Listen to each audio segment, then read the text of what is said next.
একদিন না বাচ্চারা ভীষণ জেদ করলো, মামা মিষ্টি মিষ্টি ঠান্ডা ঠান্ডা কিছু বানাও না। আমি তখন ভাবলাম কি বানানো যায়।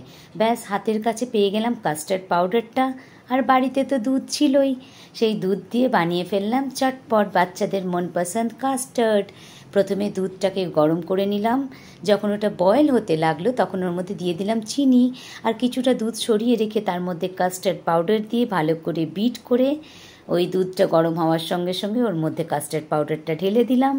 ঢালার পর ভালো করে বয়েল আসা অবধি ওটাকে নাড়াতে থাকলাম ফ্রেন্ডস।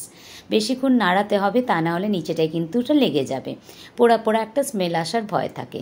যেই এটা ঘন হয়ে গেল, গ্যাসটা বন্ধ করে আমি কাস্টার্ডটাকে গ্যাস থেকে নামিয়ে নিয়ে কিছুক্ষণ ঠান্ডা করার মতন সময় দিলাম।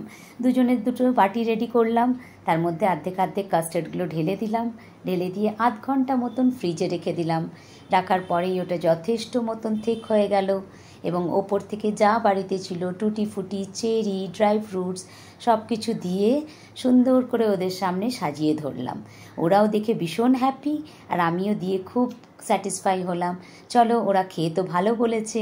কম সময়ের মধ্যে চটজলদি কাস্টার্ড ইজ রেডি। দেখো কি সুন্দর কনসিস্টেন্সি হয়ে গেছে। ওরা তো বাচ্চারা খেয়ে ভীষণ হ্যাপি হয়েছিল। তোমরাও ফ্রেন্ডস বানিয়ে দেখো অ্যান্ড কেমন হয়েছে বলো।